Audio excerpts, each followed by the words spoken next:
Our Seattle's on the road today, bringing the conversation to you. Steve is out in Western Washington finding out what's driving community conversation this week. But before we reveal where he is, we want to hear from you. Based on this photo, do you have any idea where Steve is? I don't know if we can pull up that photo. There it is. All those colors. We have a lot of guesses this morning. Honestly, I don't recognize this place here. So on Steve's Facebook page, Karina writes, the Museum of Native American History or the Nordic Heritage Museum. Okay, let's see what else we have here. We have Larry, who's going to say the library, question mark? And on the KOMO News Facebook page, Marie writes, Wenatchee. Okay. I mean, we got all kinds of options. Jennifer guesses Mopop. Right. And then Pam writes the Museum of Flight. So let's bring in Steve right now. Steve, did anyone get it right? Where are you today? You know what? Pam was spot on. I'm at the Museum of Flight this morning, although that Wenatchee guess was actually pretty good because that's where I'm going later on today. And you're always there. Yeah, if you looked really... Yes, I'm always there. If I'm not here in Western Washington on the weekend, I'm over in Wenatchee. So we came to the Museum of Flight today for a very special reason. We're showing off the MiG-21 Project, which is a brand new art exhibit that opens up here at the Museum of Flight tomorrow. And this is just a really small taste of the exhibit. And you can see some of these suits. And if you look closely here, this might not be able to be picked up on camera, but if you look closely at the mask here, what you're going to notice here, made out of tiny little beads. And I want to bring in Ted Hutter, who's with the Museum of Flight. Ted, tell us a little bit about this. I mean, this is something that's going to be around for 6 months if people want to check this out. The whole idea behind this is what? It is taking icons of war, destruction, oppression, and turning them into works of art, beautiful works of art that can bring some healing, some collaboration, and just a sense of peace. And basically symbols of war or violence and turning that around into something that is just mind-blowingly beautiful, just based off the colors that we're seeing. Oh, exactly. Yeah. And, you know, if it's all based from the artist's experience growing up in apartheid South Africa. Okay, and what we're going to see here is some, as you walk with me here, some Afrofuturistic suits that we're going to see today. And I think when you were telling me initially this morning, this is kind of what it started with here, is some weaponry. And again, all of these are made out of very, very small beads, and just the colors of these are just striking. Right. This was the genesis of this project, you know, well over 12 years ago. And, you know, the AK-47 is probably the most used weapon in history. You know, hundreds of millions of these things used all over the world, and especially during the time of apartheid. So the idea was, let's take something that's truly South African, truly African with the beadwork, and create a replica of what used to be a symbol of violence and turn it into something that brings some healing to these people. And I wanted to be sure to show this off too. We're going to show you actually a massive fighter jet that is covered with tens of millions of these beads a little bit later on in the show. And look at this. I mean, this is, describe what this is here. Well, this was the next phase of this trilogy that ends up with a fighter jet. But this was, it's called a Caspier, and it was an armored police truck that was made in South Africa during apartheid. It's, you know, it's completely bomb-proof. You know, you see the ports over here for machine guns, things like that. So it was very much a symbol of real oppression. So they got one of these. Amazing. And beaded it inside and out, and did this photo series, you see, with the people on top. Now they're all, you know, being themselves, being sort of this character that is really flipping the equation of war and peace. I mean, look at just part of the wheels here too, and even the masks and the clothing that they're wearing is all covered with beads. And these are some of the helmets too, Jim. I don't know if you can show some of these off to the right here. Some of the helmets and some of the eye protective gear that are covered with these beads. So this is just a very small taste of this brand new exhibit that opens up tomorrow to the public here at the Museum of Flight. So what do you have for us this half hour? Yeah, the MiG-21 Project is a brand new art exhibit that we showed you about 30 minutes ago, and that opens tomorrow here at the Museum of Flight. And now we've shifted things a little bit, and we're looking ahead to next weekend, which is Sally's Day, which is a day to recognize women in space flight. And I don't know if you've ever wondered what it's like being on one of these things right here. I certainly have, and knowing my ability with math and science, I'm never going to make it into space. But we know somebody who has worked with NASA before. Ted, come on in here. Explain what this big thing is behind us here. It kind of looks like a space shuttle, but this is kind of a trainer, right? Yes, it's a space shuttle trainer. NASA made it. It used to be at the Johnson Space Flight Center down in Houston. And every single shuttle astronaut had to train on this thing.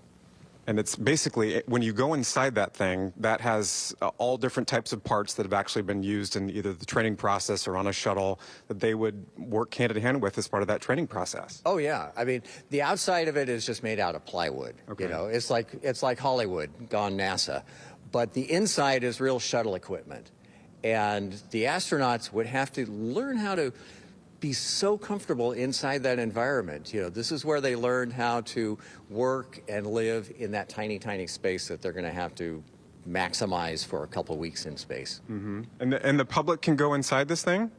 Yes, with the large cargo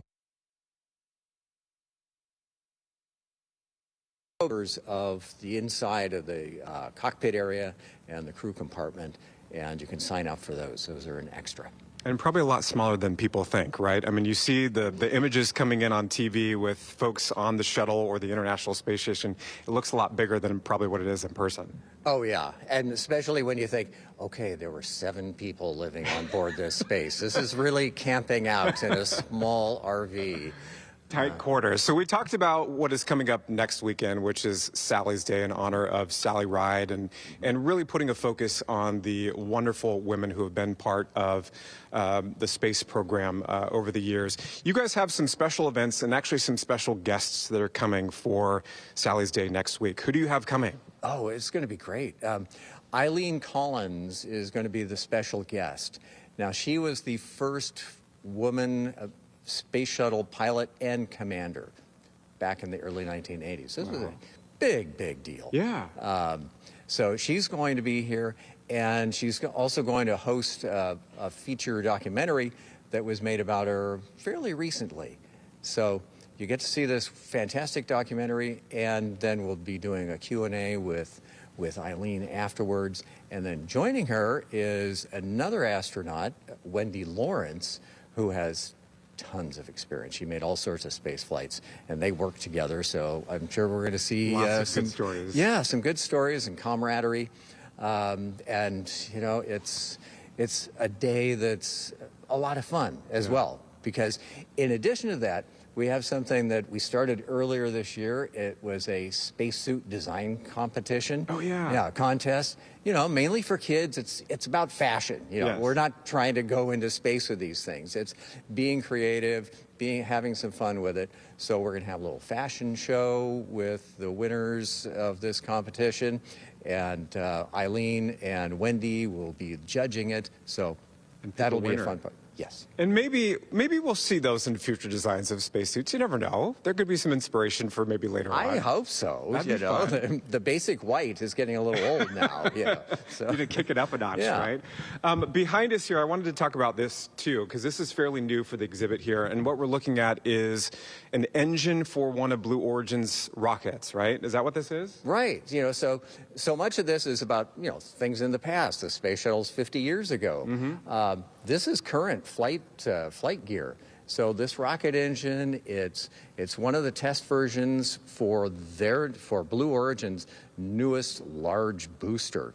You know, so this is the second stage rocket engine called a BE-3U, if you want to get technical, but they've test fired it, so it's something that's actually been used before. Amazing. Hasn't gone into space. In fact, they've only made one launch of this new booster. The next one's sometime later this year. Yeah. So this is what's happening in current technology in rocket science. You were telling me, and I know that you worked at NASA previously, but you started here at the museum back in 2008 and have obviously seen the changes to this museum over the years. This is my first time back, I think, in more than 30 years, and a lot has changed since then. Do you ever get tired of coming into some of these spaces and seeing just the history in this place, whether it is planes that have been up in the air, whether it's been spacecraft, that sort of thing? I imagine you're always just a kid just looking up and looking around. Pretty much, because this was my childhood was all about this kind of stuff. So to see it for real and to share it with other people, it's always a big deal for me. I love it. It's always so amazing. And I'm thinking about all the kids that come in here, too. Thank you, Ted. About the little boys and girls that come in here and want to grow up and be a pilot or be an astronaut. They get so inspired. So that's coming up next weekend, obviously, with Sally's Day. And we're going to go back to basically the piece de resistance of this new exhibit that's opening up tomorrow here at the Museum of Flight for the MiG-21 Project, brand new art exhibit. And this fighter jet is going to blow your mind at how cool it is. What do you have for us this half hour? I have the piece de resistance of this art exhibit to bring you this half hour, ladies, and I've been looking forward to this all morning just to see this up close. What you're looking at here is a decommissioned fighter jet that has been transformed as part of this new art project that kicks off here at the Museum of Flight tomorrow. And I want to bring in the artist. The guy behind this entire project here is Ralph Ziman. What an incredible piece of work. And I want to point out all of the colors that you're seeing here are tens of millions of tiny little beads. Tell me the story behind why you wanted to put this project together with your team. This is number 3 in a trilogy we did of weapons of mass production. So they were the most mass-produced weapons of all time. We wanted to, do it in order to talk about militarization around the world, about the sales of arms, and do it in a way where we would take these weapons of war and transform them into something different. And you sort of experienced at least some of this growing up in during the apartheid of South Africa, right? So this kind of is helping to share that story. Yeah, it's a very personal thing for me, having grown up in South Africa under apartheid. The first in the series was the AK-47, which is really, almost a symbol in all of Africa. The second was the Casper Project, which is now like what is known as an MRAP in America. And the third was the MiG-21, which did see active service in South Africa when I was of military age.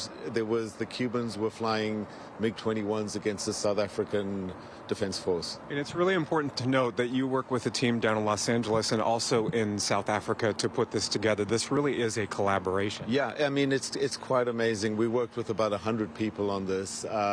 We had a team in South Africa, a team in Los Angeles. We had people from 4 or 5 different countries. We were across 2 time zones on different ends of the world. Yeah. And, it just shows what you can do when you work together with people. Yeah, the intricacies of this whole thing is just miraculous to see up close.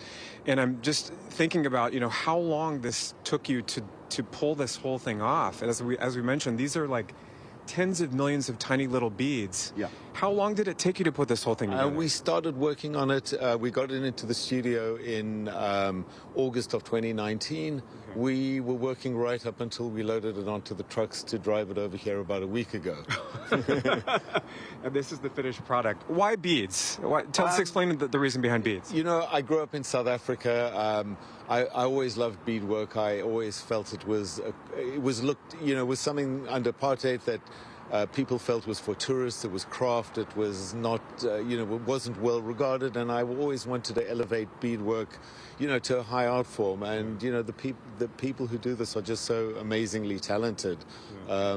It's been a wonderful experience. And I was asking you a little bit ago, this is the original number from this fighter jet, which is 8971. And being able to track down the history of this plane, you were actually able to track down the person who flew this at one point. Yeah, so when we got the plane into the studio, I Googled the MiG-21 8971, and Google starts populating with photos of it. photos of it landing, flying in the air. We were able to trace where it was manufactured in the Soviet Union, when it was sent to the Polish Air Force, which different airfields it went to, when it was ultimately exported to America. And we did, through a partner of ours, manage to track down the original pilot who'd flown it in the 1980s, and we did an interview with him.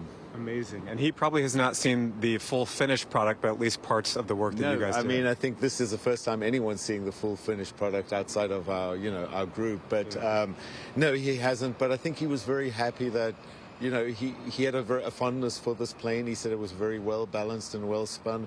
And I think he was happy to see it having a second life. What do you hope people take away from being able to see this up close and the other parts of the exhibit that you have here at the museum? Yeah, I mean, I want people to enjoy it on an aesthetic level, but I also want people to, look at these, weapons of war that are, proliferated around the world. And, so there's a conversation to be had. So I think there's a serious side to it, and that's something I want people to take away as well. In essence, you're turning something that has been part of violence or wartime in the past and turning into something that is just beautiful and colorful and remarkable, and it tells a totally different story from so many years ago when these were used during wartime. Yeah, absolutely. And also, the project also supports the artisans in South Africa. It supports their families. It puts their kids through school, through university, and gives them healthcare. So, in many ways, it's helping people who, were previously disadvantaged by apartheid and, everything that went on. How do you feel seeing this whole thing done now? It's mixed emotion. It's always hard finishing a project. I mean, I am really happy and thrilled and, very proud of it. But, it's also, there's definitely, you've got to let go. It's no longer my baby. I can't change things. It's out here in the world, and, it's moved on. So it's very much a mixed emotion. And now the world gets to see it. Congratulations on this. It is remarkable to see this up close, and a real treat to talk with you. The exhibit kicks off tomorrow, so the grand opening is tomorrow, and you're going to hear a chance to actually talk with Ralph tomorrow here at the museum, and you'll have plenty of time to check it out, ladies. It is going to be here through the end of January of next year, so you have at least the next 6 or 7 months to come in and check this out up close. But I'm telling you, it is extravagant to see all of these colors come together in just a really, really beautiful way. I can't believe that it's all beads. I mean, from way back here, it just kind of looks like paint, but I can't imagine what it looks like up close. Yeah. So cool. He was telling me, too, I wanted to mention one more thing. Kind of towards the back of the plane here, you can see a strip of black, and it comes all the way to this white piece up here. That is all one piece of beads that was put together, all one piece. And just all those colors put together, and it just really creates a remarkable finished product. Just amazing. So when I'm glad I have my Museum of Flight membership, just pop on down, be able to see it. Use it. Amazing. Thanks, Steve. We'll see you soon.